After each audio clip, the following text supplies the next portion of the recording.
City, it's the best of women's college basketball. The mighty Big East and the American Athletic Conference on display as #1 UConn meets DePaul here at McGrath-Phillips Arena in Chicago. Hi again, everyone. Tim Brando by my side is LaChina Robinson. And LaChina, we're looking arguably at maybe the best team ever assembled in Connecticut. But how about this homestanding DePaul team? They cracked the top 25, playing some of their best basketball. Well, Doug Bruno's team has been to the last 13 NCAA tournaments, and they also are the Big East champs both in the regular season and the tournament. But this is the thing, Tim. How do they do it? DePaul ball, high-octane offense and pressure defense. She coined the phrase, by the way, DePaul ball. We should also mention that this Connecticut team, if they are the best overall, maybe the do-it-all player that they have, Brianna Stewart, is the best we've seen come down the pike in your sport ever. Well, at 6'4" with a 7'2" wingspan, she can score from the three-point line, but also can get up above the rim, Tim. She is exciting and fun to watch. Not only that, she's a great defensive player with her shot-blocking ability. She's a mismatch nightmare. She's a game changer. Gino Auriemma has this lineup going along with her. Mariah Jefferson, she is going to deliver some Sunday best dishes. Kia Nurse, along with Gabby Williams and Morgan Tuck from this area, playing back home again. And the Blue Demons counter with January. Jenkins, Schulte, Podkoa is their star. And Jackie Grant, the Illinois transfer, allows them to be a larger lineup for Doug Bruno, who is the head coach of the DePaul Blue Demons. Our officiating crew is a veteran one tonight, anchored by Dennis DeMaio along with Barbara Jo Smith and Ed Sedlowski. Opening tip is controlled to UConn.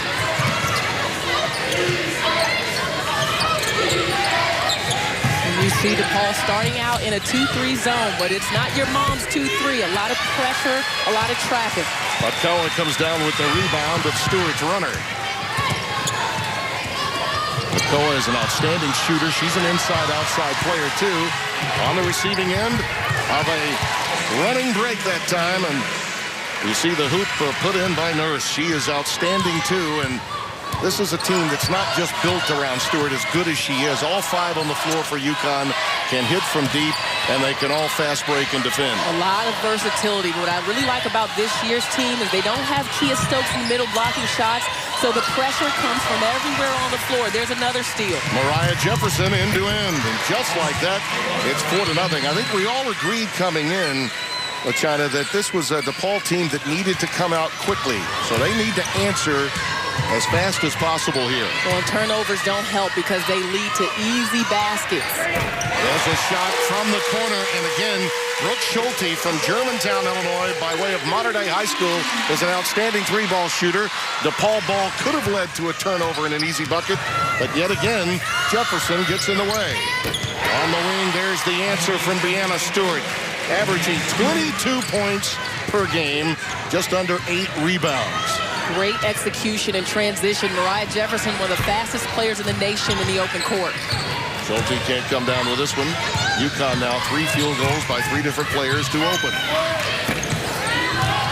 Out there for Tuck. Offensive rebound gives her a second chance. A little contact under there. Out of bounds, it will be controlled to DePaul. Longtime friends, these two. The legendary Hall of Famer that is Gino Auriemma, 10 titles. 6 of the last 10 NCAA championships, and Doug Bruno now in his 30th year, played for Ray Meyer here, and was the second coach to ever coach women's basketball here, and has now been on hand for the last 30 seasons. The court named after him back in 2010. As you mentioned, the two friends who coached beside each other on the U.S. national team. Yeah, these guys could tell you a lot of stories. Regardless of who wins or loses, there will be a meeting after the game at a nearby restaurant. And there's a two-pointer. That falls. Beautiful job done by DePaul as they get Jessica January into the scoring column. And that's a good sign for Doug Bruno's offense because they haven't shot the three as well as we're used to them seeing, and they need the three ball. It's a big part of their offense. Good defensive work there. Mass substitutions about to take place. Foul goes against Mariah Jefferson. Offensive here. Mariah Jefferson getting 2 feet in the paint, which she's so good at, but you see her lower that shoulder. You cannot displace the defender, which is what happened in that possession. This is a DePaul team that'll play everyone, and you mentioned DePaul ball. It's about speed, it's about quickness, suffocating full court defense, and creating turnovers themselves. Really fun to watch. DePaul's always one of the best in the NCAA in points per game. They like to get high possessions, and they'll quick shoot the ball. This is a longer possession than Doug Bruno would like. Out of bounds, it'll be controlled to DePaul underneath.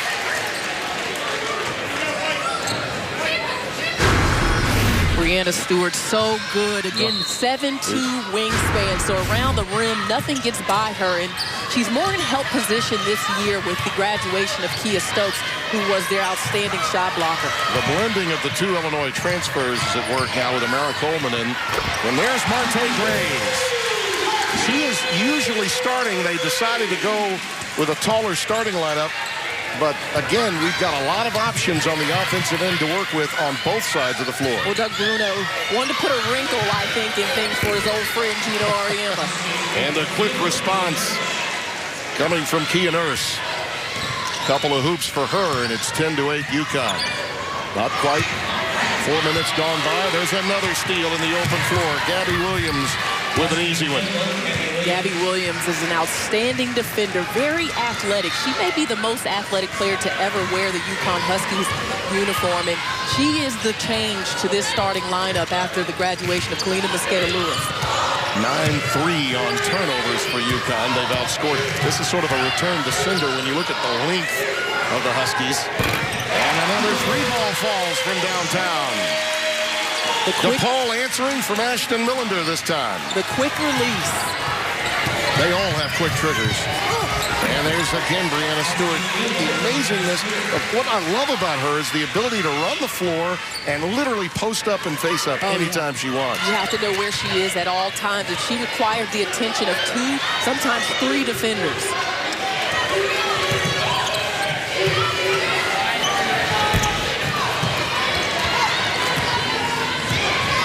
And this is a small lineup in right now. That'll be calming. This is a small lineup in for Doug Bruno, which is normal. I mean, DePaul ball is also small ball. He likes to play with 4 guards, doesn't really have a back-to-the-basket traditional post. So right now, they're challenging Connecticut's defense to spread and get out to the three-point line.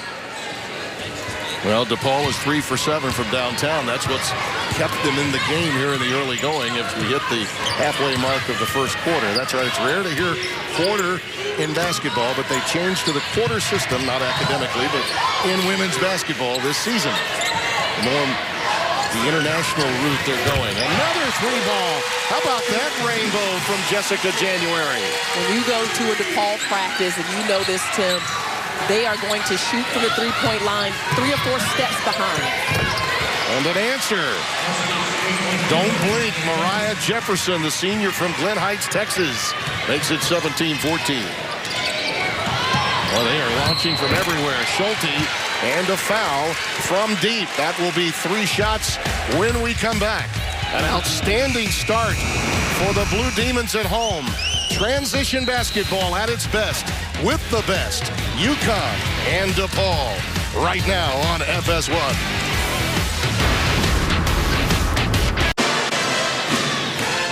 Shots are going up so quickly here. They did change one of those 2s to a 3 for DePaul. So it's a 2-point game. And during the break, let's go inside the huddle moments ago with Doug Bruno of DePaul. It's about the pace. You got to keep the pace. You got to keep your pressure. Your man inbounds. You got to be up there with him, man.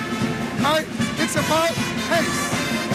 Make it, super team, but they're not used to playing at this pace. What we just heard from Doug Bruno is the key to DePaul ball. It's all about pace, high octane, a lot of possessions, quick shooting the basketball. We already have 32 points between these two teams, and we're only halfway through the first quarter. Schulte at the free throw line where she's at 66% on the year. Bruno is a wonderful character, and the two got together, by the way, he and Gino, back in 1990. Gino was doing a clinic here, and he had some tickets to the old Chicago Stadium for a game with MJ in his prime, and They sat about 8 rows up, had a wonderful time, and decided they had a lot in common.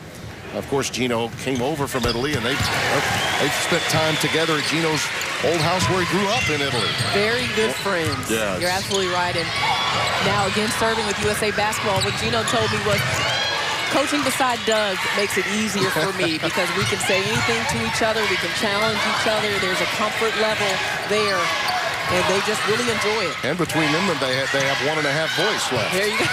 Yeah. Scramble ball and a foul spotted on the reach. We were talking about the 10-minute quarters in women's college basketball. Among the other rules changes, the bottom one is the one to keep an eye on. And also, they're automatically in a super bonus, okay? So it's no 1-and-1 situations. Once you get to 5 fouls in a quarter, then you shoot 2. And at the end of the game, with 1 minute left, this is the one that's important as we see a tie ball in the arrow to DePaul.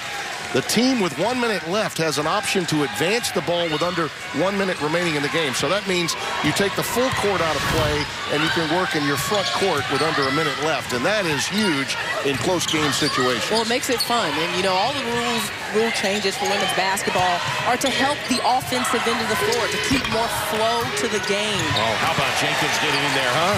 Beautiful work by Shanice. Smallest person on the floor, and a recycle for DePaul, and the rebound taken down by Moriah Jefferson. Nurse has been outstanding early. That wraparound pass was disrupted by a foul. She got bumped as she took it inside. I don't know if there's anyone in the country that had a better summer than Kia Nurse playing on the Canadian national team, and she is showing what she learned early in the season. Jackie Grant got the foul, by the way, her second, number 34. And on that rebound, another foul spotted. This one goes against UConn, against Gabby Williams. And again, substitutions in mass. It's all about the pace. And you can have it when you utilize everyone on the pine, and that's exactly what Doug Bruno's already done. Well, he's excited about the wholesale substitution because he had some key additions to his roster in Amara Coleman and Jackie Grant, the 2 transfers from Illinois. Well, they have really blended well in the time that they've had here. You know, they had some time to practice with the team, but now their eligibility can really help them once they get into the meat of Big East play. And that's going to be another reach-in foul. Morgan Tuck guilty this time. I know you were talking with Shanice yesterday about the relationship with Morgan. Those two got in together with a lot of old rivalries here in the city of Chicago, didn't they, in their high school days? Whitney Young and Bolingbrook, famous for all of their battles here. Great players in the Chicago area. And Shanice said, you know, she won the championship her first year, but the next 2 lost to Bolingbrook, and then she lost to them again in the Final Four for the state championship. So good relationships there, and a lot of these players know each other. Prochaska looking to get her shot off, but too well defended to launch. Here's Coleman. That pass was errant, picked out by Nurse, and turned over into Moriah Jefferson's hands. Outstanding look over to the wing. Tuck made a perfect pass right to Nafisa Collier, and the freshman from O'Fallon, Missouri, knocks it down. DePaul will try to speed you up, but if there's one player it's hard to speed up for UConn, it's Morgan Tuck. She's very intentional about her movements, very poised in her decision-making. The wingspan of the Connecticut players is incredible. Turnaround shot does not go for Marte Graves. As good as they are on this end of the floor, defensively they are suffocating UConn. Stewart on the wing. Count it. And that's just automatic when she gets it in a catch-and-shoot situation. Well, she reminds you a lot of Kevin Durant with that long frame. She can shoot it bullseye from long range at 6'4". The inside-outside skill set, very rare in what we see in Breanna Stewart. UConn is 4 for 4 from downtown. There's another turnover and a quick outlet again. Nurse finishes it off. And a quick timeout taken by Doug Bruno. Yeah, UConn can run away from you quickly. They've made really good teams like Chattanooga, coached by Jim Foster. Nebraska look really bad this year.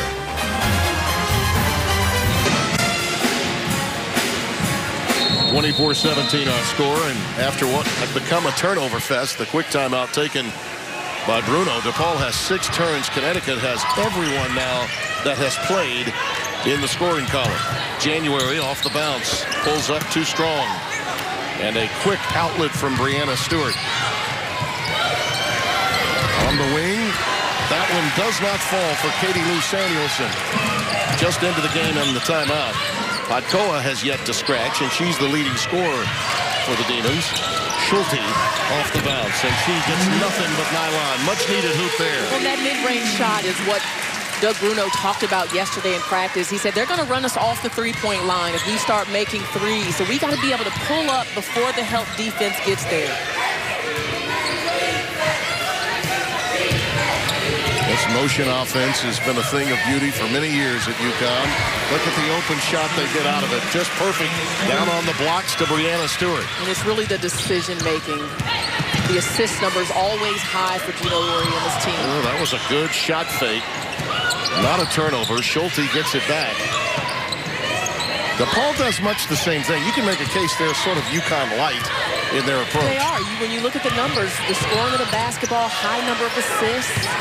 That 3-ball for the sweet lefty. Nafisa Collier draws them right back into it. So out of a quick timeout by one veteran coach, a quality run, which makes it a 4-point game.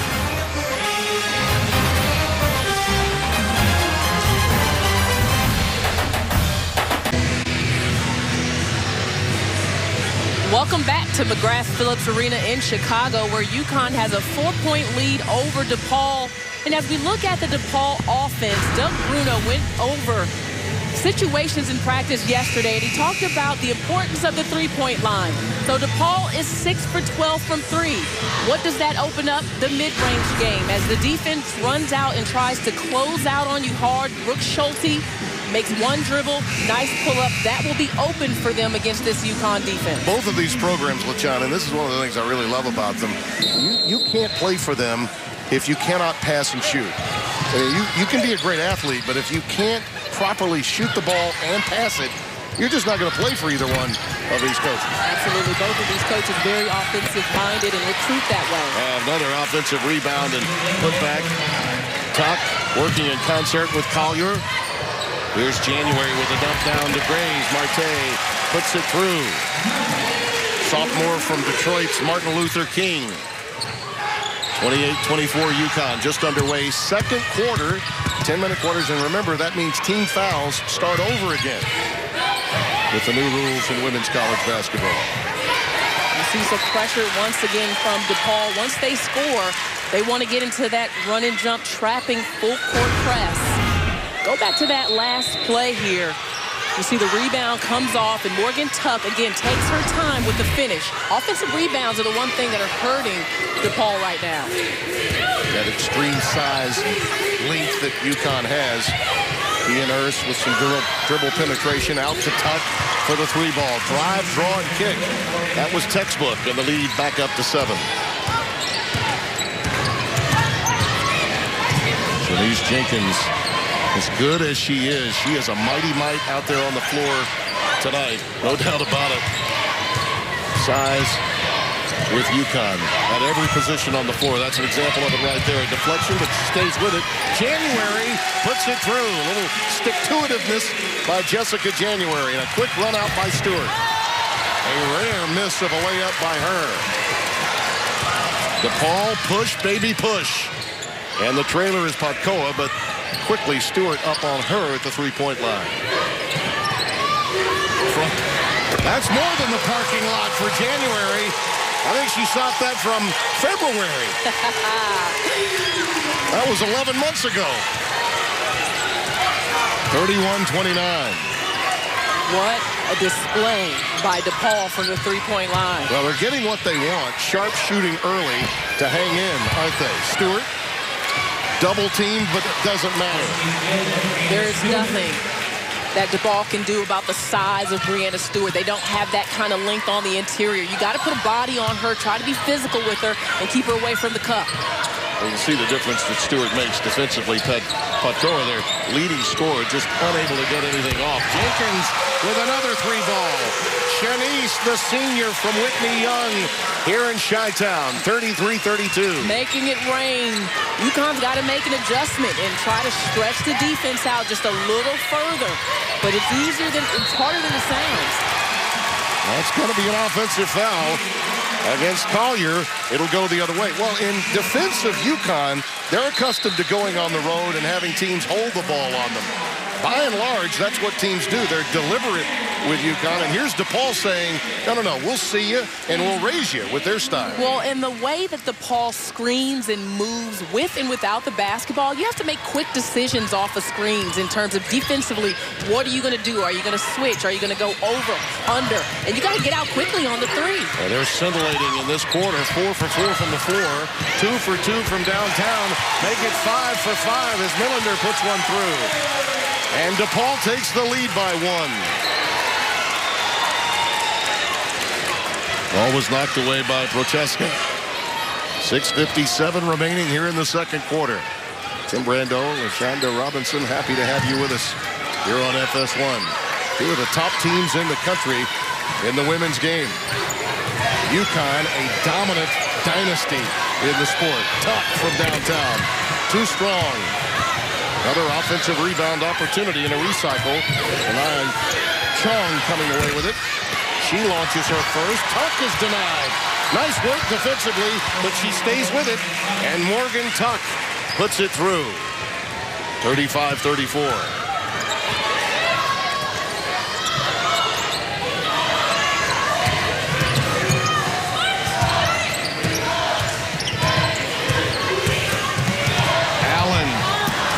One was misguided, forced it. And that was unfortunate too, because Allen had a chance to pull that one away and just let it roll out of bounds. Instead, she went for it and touched it out of bounds off DePaul. That was going to be a giveaway for UConn, but she was a little bit too aggressive with it. And the Huskies retain possession. Tuck into a double team, almost threw it away. It was saved by Collier. The defensive style for DePaul is high risk, high reward. If you can rotate the ball out of the track, you can get some easy baskets on the backside, and we saw some of that from Breanna Stewart. But you got to move the ball quickly. Jefferson, not this time. Players hit the deck down in the lane.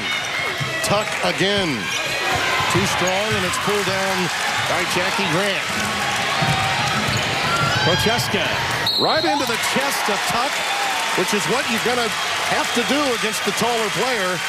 She was relentless, and she gets the whistle as a result. That's the second foul on Morgan Tuck. Very good decision here by Lauren Prochaska. She doesn't see two shoulders squared in front of her. So what do? Attack. And again, keeping that pace, getting an early shot in the offense. And UConn looks a little winded playing at this pace right now, Tim.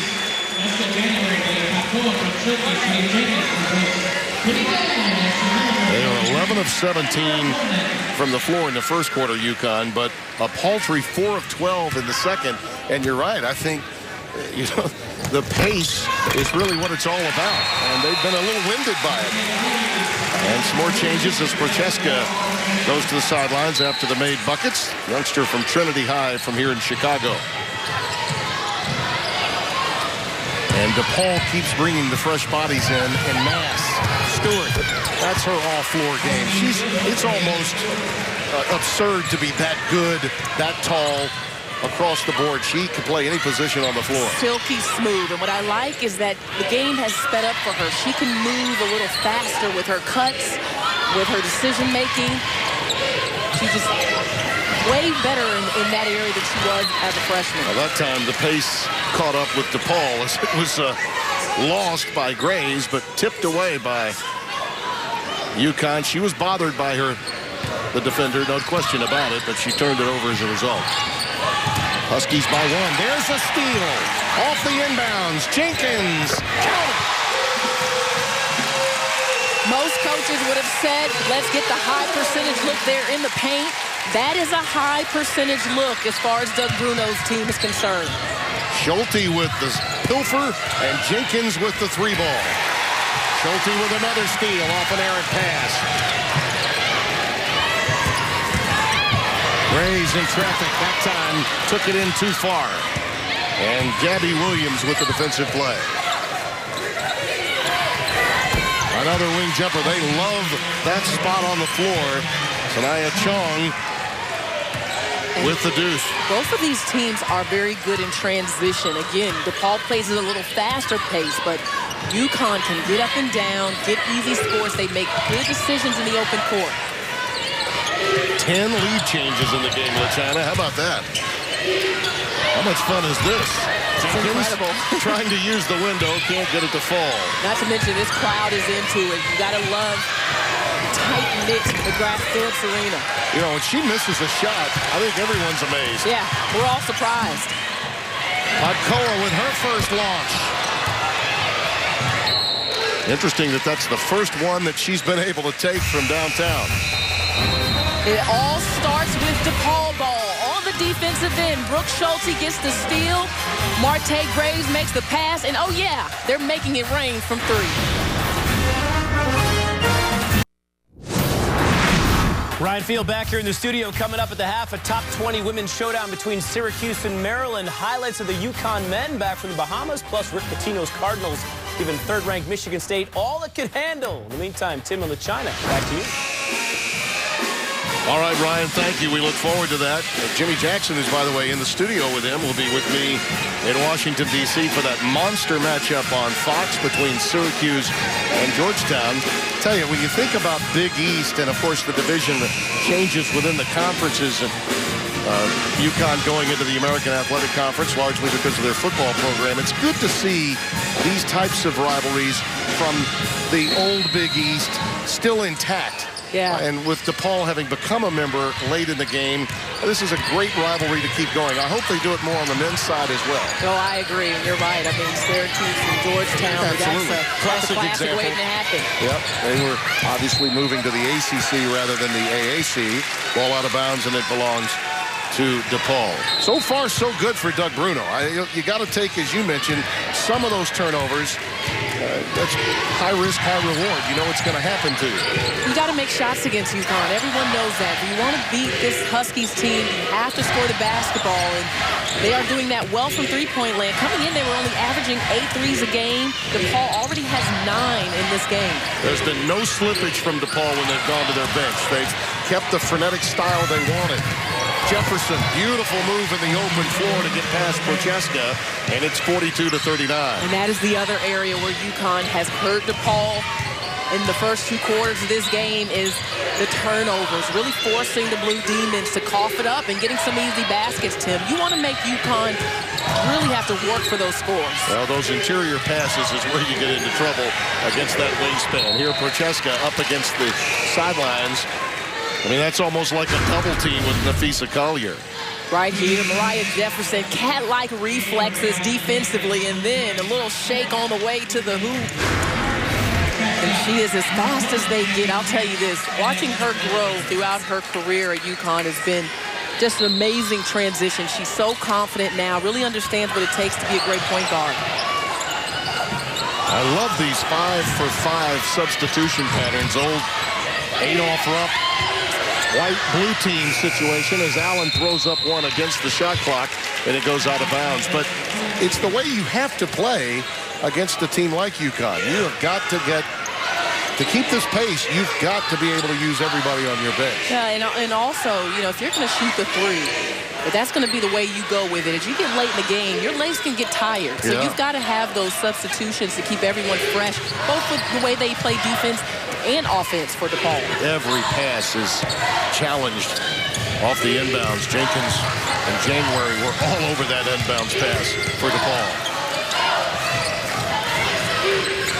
Again, you want to make the pass out of the trap, because once you get it out of that DePaul trap, you can get a pretty easy score.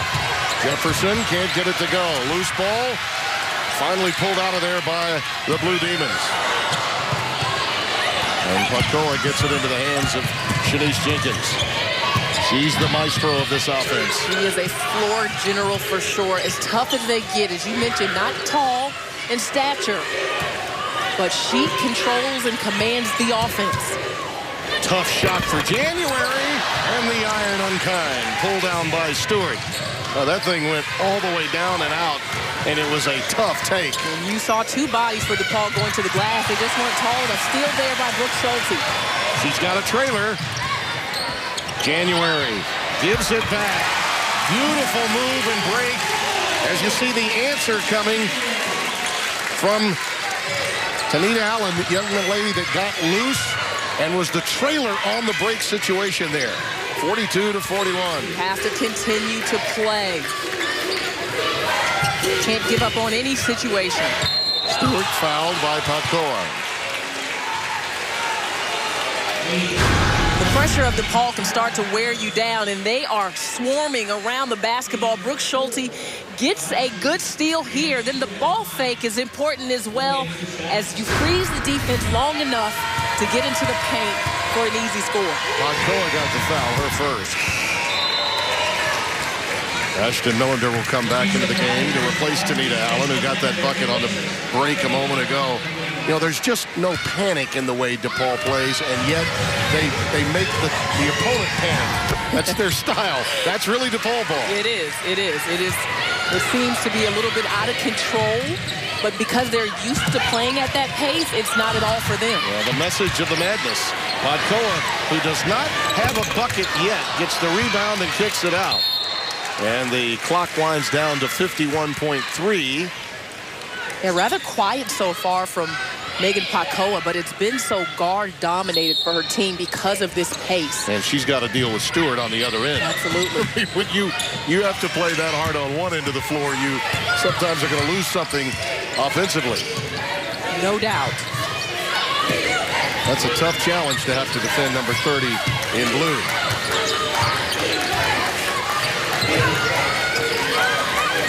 You see two bodies on Brianna Stewart. They forced an extra pass that time with the confusion. Outstanding defensive sequence there for the Blue Demons. And we saw almost three bodies there around Brianna Stewart in the post, trying to keep her from getting an easy score down low. And that's what you got to do.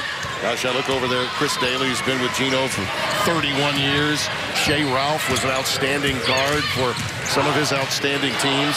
Larissa Mosley also a part of that staff. Clock winding down here on the first half. And DePaul at number 23 hanging with the number 1 team in America. Jenkins goes crossover. Oh! Offensive foul. They're going to rule it no good. Wave it off. Oh, this place was ready to explode, but she did get that arm out. And it's an offensive foul, player control. She's coming down, and great job by Mariah Jefferson. Ooh, I don't know. I don't know. I don't know. You know, one of the offensive player was airborne. Yeah. So that was a tough call. I thought maybe she cleared out with the left arm. She didn't.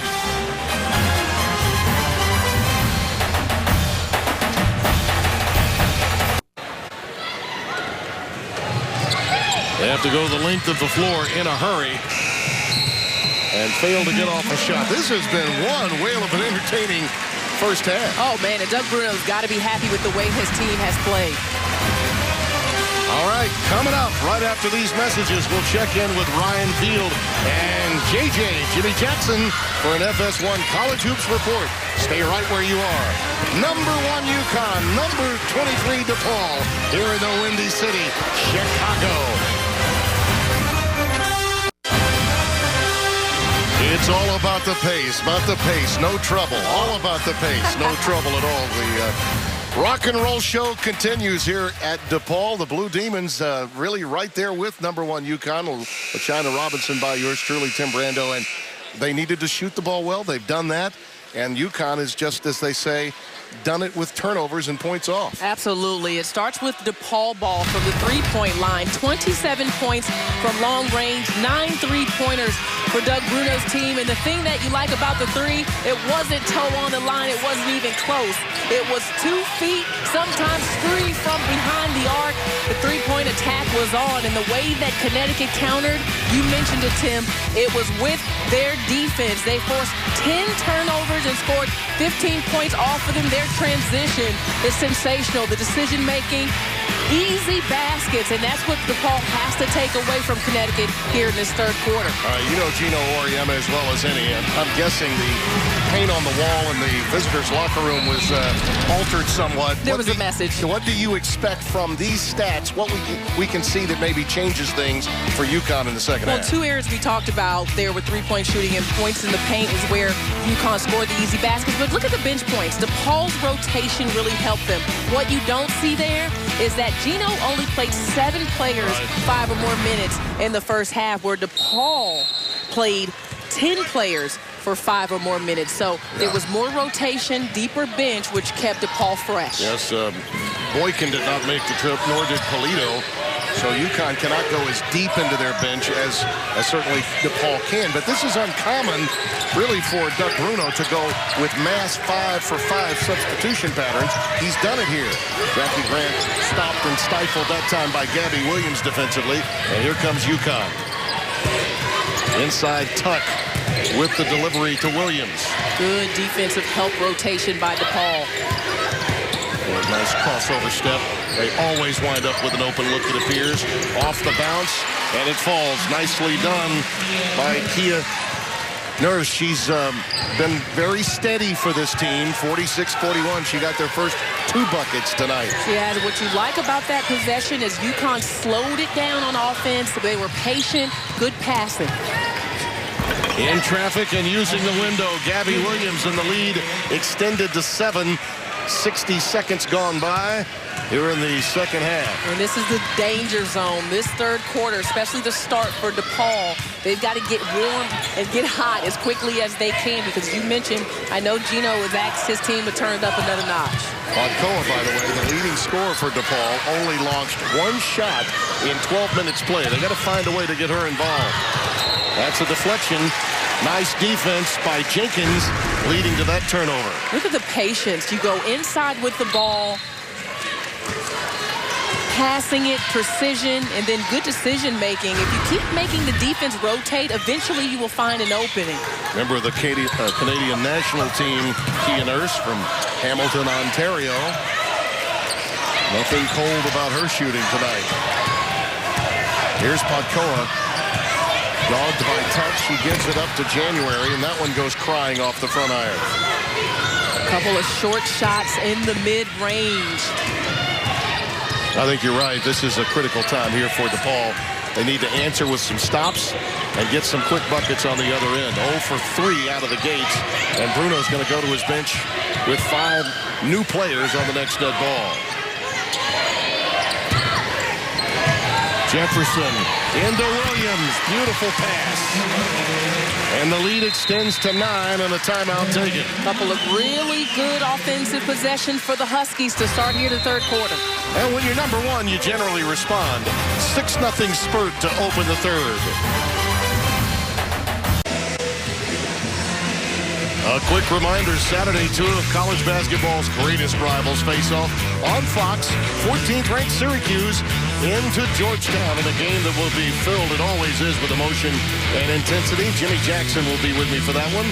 We start at 12:30 Eastern with coverage only on Fox. Trevor Cooney, Devontae Smith-Rivera among the stars for both teams. And ball movement, that's what it's all about for UConn. Yes, Connecticut very intentional about where they're placing the basketball to start this third quarter. Impatient. Remember that DePaul in the first half made UConn uncomfortable, forcing more pace on this game and making it faster than the Huskies wanted to play. But you see these two teams are both very good in passing the ball.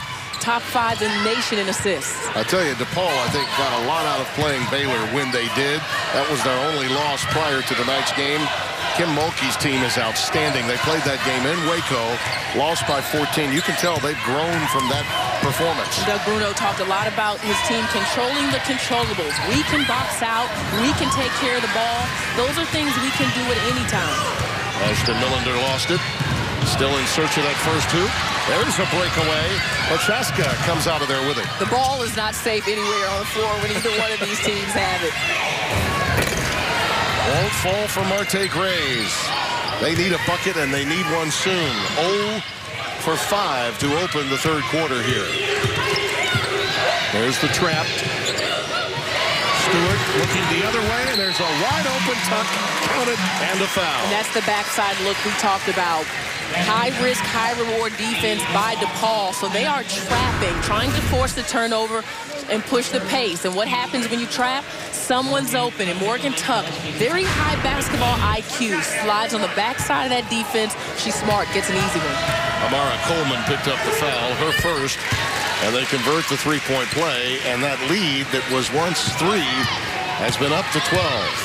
9-0 spurt to open the third.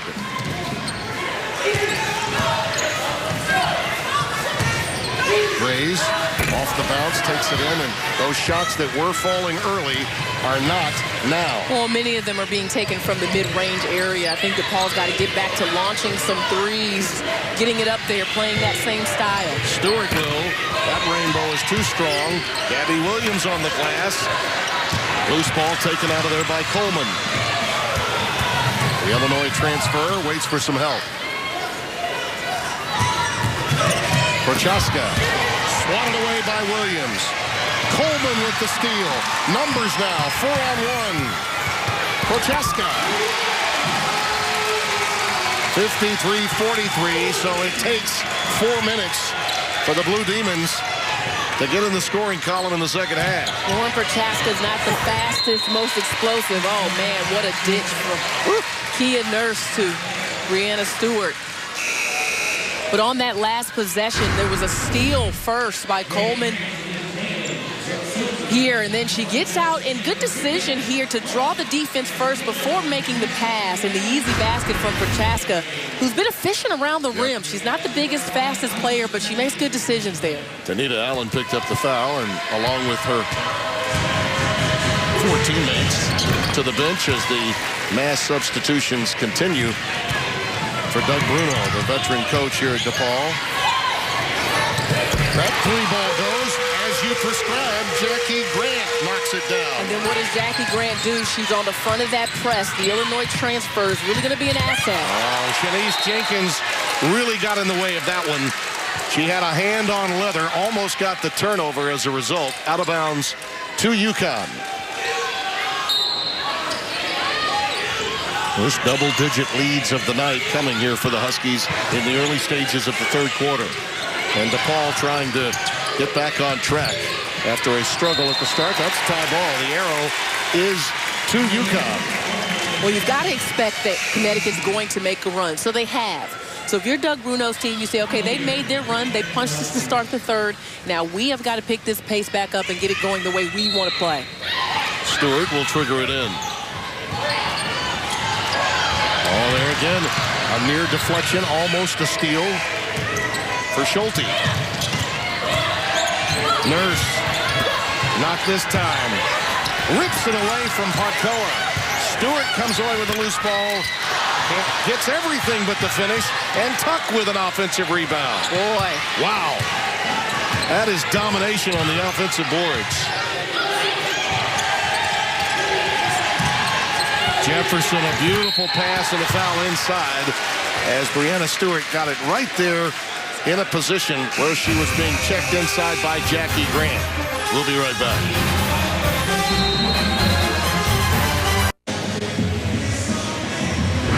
You might as well call this one a national quarterfinal. Win, and you're in the college football playoff. It's Michigan State and Iowa, the 5th-ranked Spartans, the 4th-ranked Hawkeyes. Play for the Big Ten title. Don't miss a second of the action. It all starts 7 Eastern, only on Fox. Gus Johnson, Joel Klatt, Molly McGrath will have it for you. What a great environment that is in Indianapolis, with everything on the line. Here, UConn owning the glass, and also, look at that, most outstanding players. Talk about owning the game. Shamiqua Holsclaw, Diana Taurasi, Candace Parker, Cheryl Miller.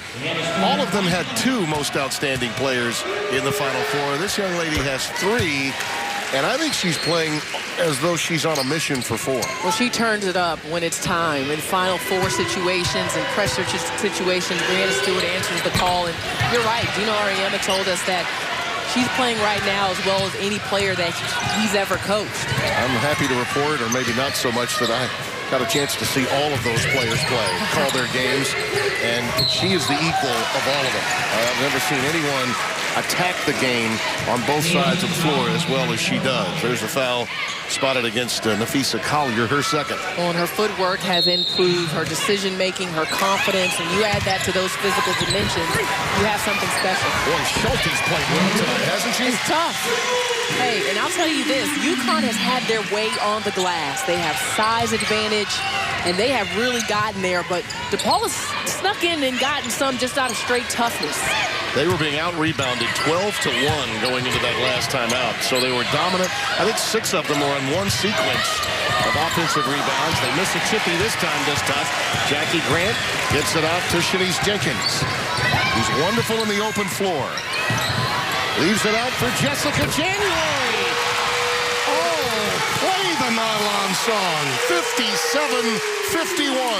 That's the fire and ice offense for DePaul.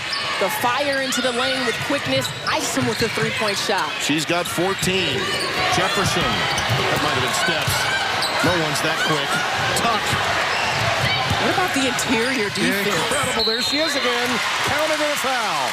Boy, every 50-50 situation, it almost seems, Breanna Stewart owns it in the end. She's being aggressive, and it's paying off. Go back to the other end for DePaul. It starts with the drive. The defense collapses, and guess what's open? The three-point line, as it has been all night. But wait a minute, ladies and gentlemen. Breanna Stewart on the move, and that's another place in her game that we've seen her grow. Moving without the basketball has gotten her a lot of openings on the offensive end. Well, she's passed her season average here in the third. You see Podkoa still scoreless and averaging 22 coming in. Back on the floor as the substitution pattern continues. Jackie Grant sitting down along with her teammates. Shanice Jenkins still runs the show. Brooke Schulte, who has been their GOAT. She's really responded with Podkoa being shut down tonight for DePaul. January, why not take it yourself? 60-53 with 3 and change remaining in the third. Quick trap. They break it, and Mariah Jefferson knows what to do with it. Very smart press break for UConn. You put Mariah Jefferson on the wing because if she gets one dribble, she can get all the way to the rim. So once you get out of that trap, you're going to get a layup. Well, DePaul has scored on their last 5 trips after a difficult start. This time a turnover created with the outstanding defense of Nafisa Collier. And Doug Bruno's team, trailing now by 9, goes back to its bench yet again. It's like going to a bus stop with all the horns just to get the 5 players on and off the floor. Yeah, here. You're right. Lined up, ready to go.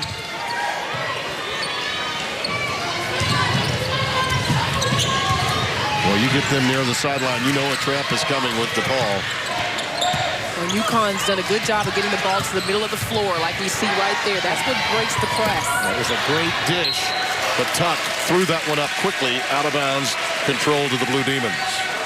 And Gino will tell you, he really likes his offense. Morgan Tuck, one of the better decision makers, but right there, he was calling her name from the other side. He must have saw something else he wanted there. Millender looking to launch, but can't. Marte Grays, well defended. There's Podkoa. She turned that one over. She's frustrated, clearly. Yeah, she's questioning her moves and not really moving with any fluidity right now in this game. Hasn't found any comfort on the offensive end. And with the departure of Brittany Rinko from this team, who was a tremendous scorer and ball distributor, they need everyone's offense on this team to make it work. And again, the challenge of having to deal defensively much of the night with Breanna Stewart. That's a lot to take on. Being one of the only big bodies that your team has, really. How about that for numbers? Length of the floor, Podkoa had it, stripped away. Out of bounds, it belongs to DePaul. A lot of easy missed baskets for UConn right around the cup. I mean, and even though I credit DePaul because they're making them play fast and they're getting hands in there, but you don't see UConn miss layups as often as we have time. They're taking what would be for them stressful shots that they generally never have to take. Right. That's a mark of DePaul ball. Millender from deep, not there. And it belongs to UConn. Blue Demons program this floor, Douglas Bruno Court. named back in 2010. Gino Auriemma was here for the dedication. That's how close they really are. Well, Doug Bruno's done so much for the women's game, as both of them have. The Doug camps are famous, as he's been running them for many years, teaching skills to some of the best players in the women's game. Mariah Jefferson. Stewart wants it and is fouled by Patkoa on the putback. What a rebound by Breanna Stewart. Gino Auriemma told us she can get up to 11 feet on a run and jump. So that's a foot above the basket. Look at this one. Right there at the rim. No one home when the ball comes off here. And that's just an incredible will play by Stewart. And here comes another line change. We've got as many of those taking place as we would at a Blackhawks game. I mean, it's incredible. Well, what I expect to see, honestly, as this game goes on, this is the more experienced crew right here on the floor for Doug Bruno. So I think we'll see Shanice Jenkins and Jessica January on the court more often as these substitutions offensive happen. options. You want to have better offensive options, right? Absolutely. And players that have been in the crunch and the experience. Stewart, by the way, with 9 points in the last 4 minutes plus for UConn. Schulte continues with her hot shooting.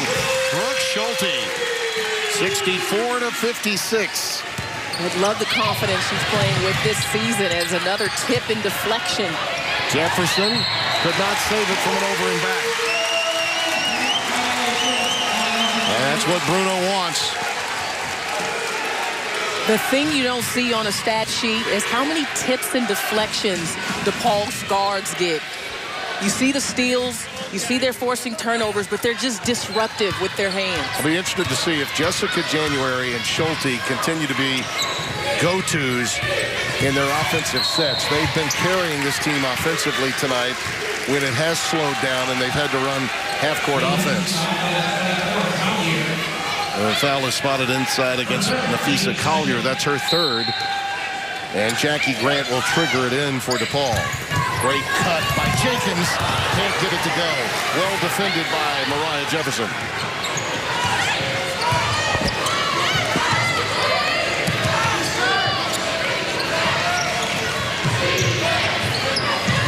You see the time remaining on the shot clock.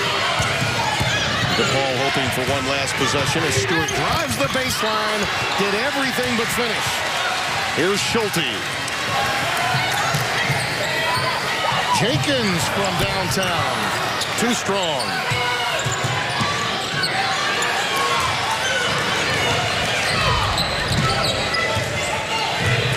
Doug Bruno yelling for his defense to get up and add attention. Yeah, they really need to stop here. Would help them from a momentum standpoint, and instead a bailout foul as a double team occurred. And this one will go against Jessica January. The 12 foul on 14, January. I tell you, 8-point lead, 9-point lead with the style of play we're seeing tonight is nothing. It really isn't. It isn't, especially when you shoot the three well. And while we do have a free throw opportunity here, we haven't had many of these in this game. I mean, first half, I think there were maybe combined 7 free throws. These are two coaches that believe that fouling is bad defense. Yeah. So you got to be able to defend without fouling, whatever your style is. Shania Chong at the free throw line. Here's Patkoa coming in for Grant.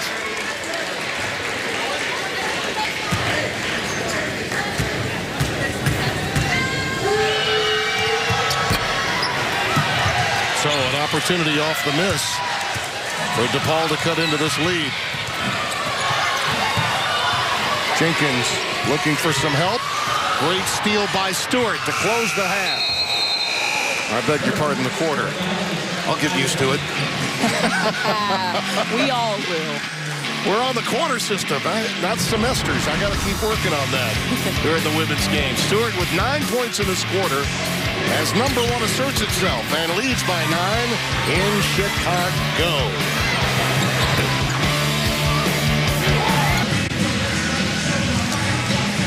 Doug Bruno imploring his team as we prepare to open the fourth quarter to hang tough, especially with Breanna Stewart, who was dominant in the third. Well, you know, the two women that are seen here with both coaches, both Bruno and Gino Auriemma, Jen Rosati, it all began with her when you think about it as advanced scout. And Dawn Staley to the right, one of the assistant coaches, part of that Team USA basketball success story that Gino has been spearheading for quite some time.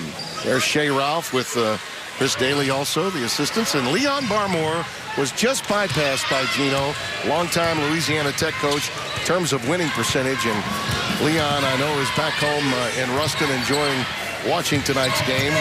His golf game is getting way too good in retirement. Got a lot of time. Ball was kicked there. By the way, Debbie Williamson played for him along with Kim Mulkey back on that 84 team that he had at Tech. She is now the supervisor or coordinator of officials for the Big East and the American Athletic Conference, and she's here tonight. It's amazing how the game continues to give back. Val Ackerman played college basketball. As you mentioned, Debbie Williamson. Tracy Ellis Ward, who's an associate commissioner. There's Debbie Williamson right there on your screen. She was a tenacious player for Leon. You had to be if you were going to be on that team back in the day. And also DePaul athletics director, Jeannie Lindsay Ponsetto. Absolutely. I mean, she was a player as well. Played for Doug here at DePaul. In the earliest days. Yeah, the game keeps giving back. DePaul trying to make a move early in this quarter, something they couldn't do to open the third. That's really the difference in the game. They're cold shooting in the first 3 minutes of the third quarter, enabled UConn to get out to a double-digit lead, and they've been fighting an uphill battle since. You go to the locker room, and that's such a critical time for keeping that momentum going. That third quarter, Connecticut came out with a lot of intensity, and DePaul went cold, and they got some quality looks.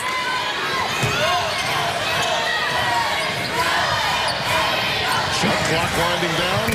Gray's not there. Jefferson taps it out, but it's saved by Prochaska. Good hustle play. Boy, Popkowa's got a mismatch. Will she get her first hoop? Yes, she does. On the switch, she had a guard on her, and she was able to take advantage. Her first bucket of the night, and on the other end picks up the foul against Tuck. Yeah, good recognition as Mariah Jefferson definitely gave up inches to Megan Podkoa right here. You recognize it, you get the high pass, and then the patience right there to avoid the help defense, the easy finish for Megan Podkoa. Podkoa stays in the game, but the mass substitutions bring January back on the floor, along with Shanice Jenkins and Brooke Schulte. The other thing about Megan Podkoa's scoring tonight is UConn's always going to take away the options you want. Well, that one was forced that time by Sanaya Chung. Gino's response is all too typical. When he rubs the hair rub is definitely an indication that something is not going the way he wants it to. Podkoa popping out high, giving it up to Schulte. She's been deadly. Not this time. Halfway through the cylinder and out. I think it was last touch by UConn, so DePaul will control it underneath their own hoop. The hustle by Jessica January to get in there and mix it up on the rebound just enough, and she ends up with the possession. Katie Lou Samuelson comes back into the game. Sanaya Chong sits down, as does Gabby Williams. January needs some help. Podkoa has Stewart away from her now, and she's going to work on that baseline. Forced it, but there to have her back with a putback. That was beautiful. Nice work by Brandy Harvey Carr, her first basket. Young lady from Camden, New Jersey. Not a lot of post-size players on this roster, but Brandy Harvey Carr is one of them. Big body. It looks like they may want her to try to help contain the interior scoring. Three ball that does go. That's everybody can shoot. Katie Lou Samuelson, who's outstanding from downtown, puts another one in. It's good to see the ball go in for her. National High School Player of the Year. Had been struggling with a stroke of late. She has. She's got a finger injury that's been troubling her, but she put that one in. January fading away, too strong. Morgan Tuck the rebound. 11-point lead had been cut to 5. Now the Huskies trying to assert themselves again. And that's a reach-in foul as The baseline move was being made by Kia Nurse. Good quick ball movement. The skip pass is hard to recover from defensively. You have got to get there. And on that closeout, good attack by Kia Nurse. She recognized the defense was not there and looked to get to the rim.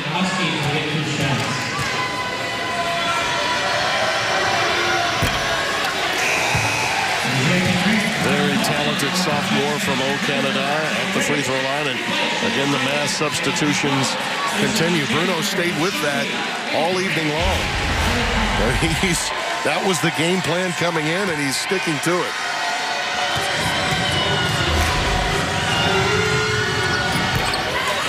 Mentioned the successful summer for Kia Nurse. She was MVP of both the Pan Am and the FIBA America games. Just an outstanding summer for the Canadian national team. I mean, she is a player. That should make Jay and Dan on Fox Sports Live really happy. There it is. That's their highlight. Yeah. Loose ball taken down by Tuck. And a quick outlet to Nurse. Wisely brings it back out. Almost a steal by Coleman. There she is again on the wing, but not this time. Tuck the putback. Yes, and a foul.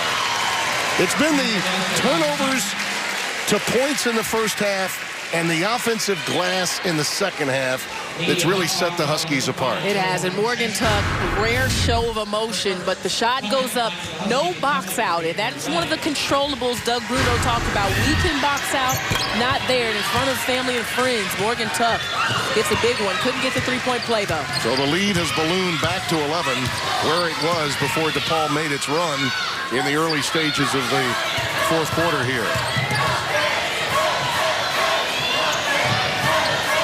Nice cut by Millender.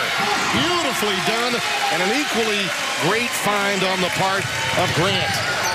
71-62. Well, that was a turnover waiting to happen. And it still does, and a foul picked up by Stewart. Scrappy DePaul team here. Defensively, just wreaking havoc. Let's look at that last score. The backdoor cut on the ball denial. Absolutely, right to the rim. Head up, right over the defense. They've been able to take advantage of the lack of size from Mariah Jefferson on a couple possessions inside. Big trip here now for DePaul.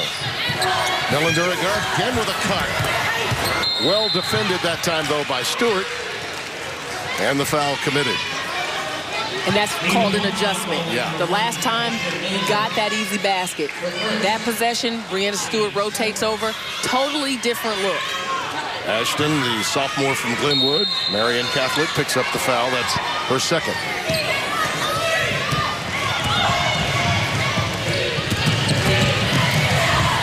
End to end, and the response from Katie Lou Samuelson. And a little screen from her teammate helped. We're back to a transition game. Look how quickly UConn got back, kept the floor balanced defensively. And there's the foul by Mariah Jefferson as Millender had position for that offensive rebound. Millender's done a good job of using her body. She's got size, and Jefferson is rather small but wiry. And she's positioning herself not only on the glass, but just in the lane for looks at the rim against Mariah. And for those of you just tuning in, 5-for-5 substitutions have been the rule, not the exception for DePaul tonight. Ball denial here defensively by UConn. Podkoa turns it over. She's just not been in sync tonight. You're absolutely right. 73-62. UConn looking for a knockout punch here with just over 5 to play. Stewart. And that's the perfect offensive sequence for UConn out of a half-court set. Ball reversal. They use the entire floor to score. 27 now for Breanna Stewart. Jenkins. That rainbow goes. And the lead back to 10. When DePaul scores, now they can get their defense set. This is where they've been able to force some turnovers here in the open court.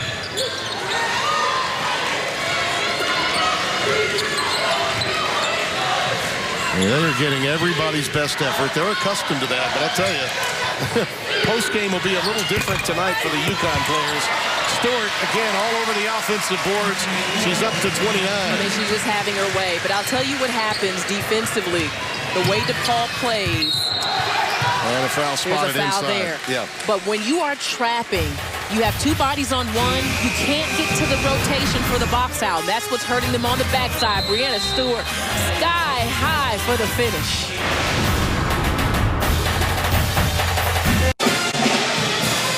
A great one in the Pacific Northwest. A super atmosphere in Pullman tonight. 13th ranked Gonzaga taking on Ernie Kent's new to Washington State, and that's a big-time showdown for them within the state. Coverage begins at 11 Eastern only on FS1, streaming live on Fox Sports Go. Take a look at the defense here for DePaul. This is what's opening up the offensive board for UConn. You have two defenders. They're trapping out of their zone. So two players are running to one, which means someone on the floor is open. As the ball rotates around, they're still sending two. Players didn't get there, but there's two players there, which means there's someone open. Who is it? On the backside, it's Brianna Stewart, and she easily skies in for the rebound and put back. She's got 9 points herself in the paint, and DePaul only 7. So that's been the problem for Doug Bruno throughout the course of this game, really. That plus the fact that, let's face it, this is as talented a team as you're going to find. UConn basically does what DePaul does with bigger, taller, and perhaps better players. I mean, that's really what we're looking at. Yeah, I mean, Connecticut has more size. The style that DePaul plays, if you're able to utilize your height advantage, and obviously some really good players, but DePaul's the kind of team that hopes that hustle plays off and that they can make enough threes and make enough shots to make a difference. On this end, they're human floor burns. They go after every loose ball and attack with traps anywhere possible.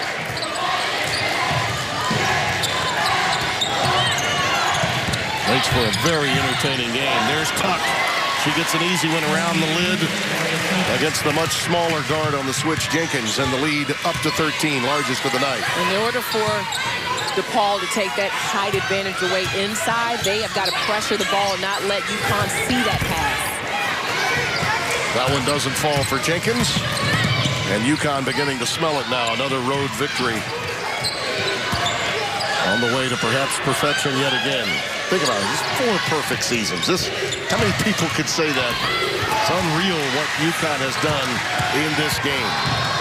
How much they've dominated it. And there's a foul as January hits the deck. You're right. It's one thing to win. You see the 10 national championships. Yeah. And that's overwhelming. But when you look at the scoring margin and how they've decimated and dominated teams, that's the impressive part of it. A friend of mine that's in coaching was a big-time Division I college football coach that I stay in touch with, said to me today, when speaking of this man, Gino Auriemma, he says, quite frankly, I think he coaches the greatest players collectively on the best team in any sport and any gender.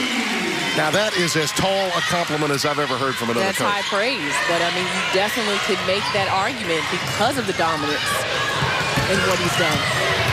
Great length of the floor for Samuelson. Katie Lou, the freshman from Huntington Beach, California, has done her job coming off Auriemma's bench. And that's what you want to see, is your freshman getting comfortable in a pressure situation, able to make plays like this.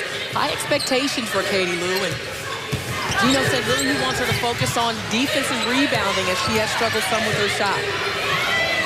Schulte dumps it down to Podkoa. Nothing coming easily, but that is a little look at what she's got. Her game is by far and away better than she's been able to exhibit tonight. That was a good move around the bucket for her. You're right. It's not a typical night for Megan Podkoa. Plays cool as a cucumber. And actually, she and Morgan Tuck played against each other in grade school. So that was an interesting basket here. She takes her to the rim, but just uses the angle there off the glass to get the easy score. I mean, she's good off the bounce. She really does, when you think about it, have the numbers that are incredible. Big East active leader in rebounds, blocks, told us yesterday that they really welcome the additions of Coleman and Jackie Grant from Illinois. And she would know as well as any, this senior from Glenview's Trinity High School, with a Sweet 16 team from a season ago, trying to improve upon that. She's got a handle on what these transfers are going to need down the road, both in the league and in the postseason. You're right, because this is not the easiest system to grasp. I mean, the way DePaul plays, you need players in the system that can teach others and to help them get comfortable. And I don't know if anyone has improved in this program as much as Megan Podkoa over the past few years to become so dependable both in her shooting and her defense as well. UConn using the clock. No need to take the shot until it's down to single digits. Katie Lou knows what to do. 84-70. Well, she can put the ball in the hole. That we know. Tremendous score at a modern-day high school. UConn 8 of 11 from the floor this quarter. They have been on fire. Marte not there.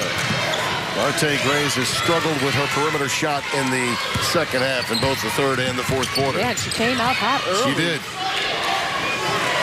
Those early threes really helped. It kept this DePaul team in it, no question. Keegan Hirsch. And the discipline here. They're going to take the shot from Stewart with 3 on the clock. And there's Tuck with another offensive rebound. Wow. They have gone after the glass with tenacity in this second half. And this score is not going to be indicative of how closely played it's been. But that's Connecticut. That's just the way they get it done. Eventually, they'll wear you down. Graves again unable to get it to go. You're absolutely right. Tremendous effort by this DePaul team. Score won't tell the story, but grit, toughness. Most people think this is an unbeatable UConn team. So to have them on the ropes the way they did in this game. Well, listen, as I mentioned, this is after the game, UConn will be in the whirlpool and enjoying it a lot more than they generally do. They have been pushed to the limit tonight by DePaul. Here's Shanice Jenkins. Can't get it to go. That's frustration. Every move was a good one until the ball got on the iron. And they'll let the clock wind down here. This crowd, almost filled to capacity, has really been treated to an outstanding game. And they are getting a nice ovation to the homestanding Blue Demons as a result. I tell you, I thoroughly enjoyed this, LaChina. It's been a while since I've gotten to call a women's college basketball game. And most of them included UConn with Pat Head Summit's teams back in the day. This was a joy. I thoroughly enjoyed it with you. I've had a great time with you and an honor for me to work with you. Honestly, we appreciate you covering it, and it's been a great game. Thank you. Stewart ends with 29 points and 12 rebounds. And number 1 UConn with a bullet extends its winning streak 43-44 and counting from a year ago for Gino Auriemma. Our final score, 86-70. Now let's check in with Ryan Field and Jimmy Jackson in the FS1 College Hoops studio. All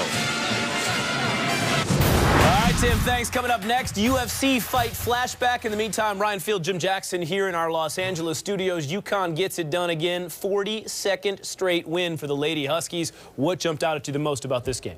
One, the ability for UConn to adjust to the pace of play. Early turnovers in the first half, adjusted in the second half. But you saw the ability for UConn to lock in defensively, wear down DePaul a little bit more. But Breanna Stewart, it's a reason why she was the 3-time most outstanding player in the Final Four.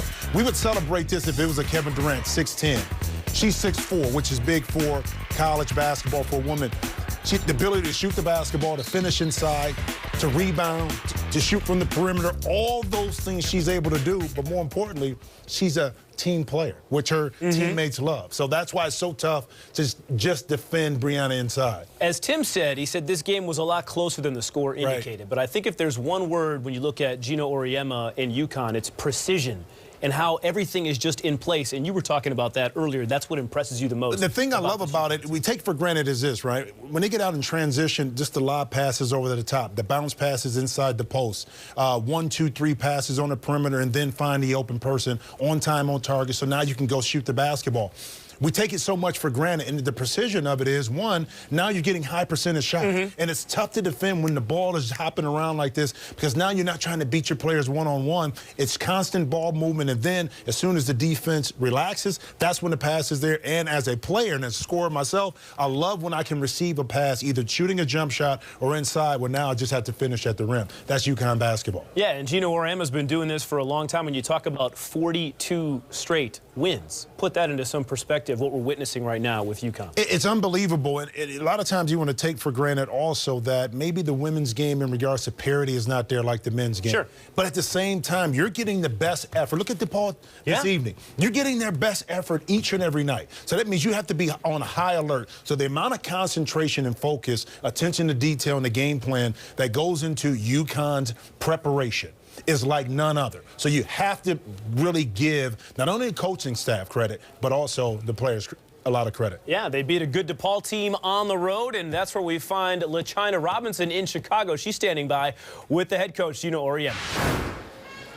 Look how tall. Gino, a three-point game at the half. What was the difference in the second half?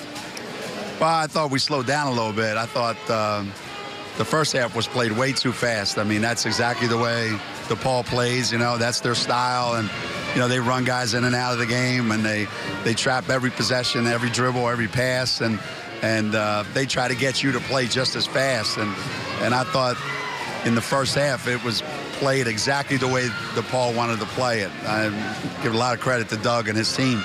And then the second half, we controlled the tempo a little bit better. We slowed the game down so that we could do what we wanted to do, and I think that made all the difference. A lot of fun and exciting scoring in this game, but no one more than Breanna Stewart, who had 29 points and 12 rebounds. What was her overall impact on this game?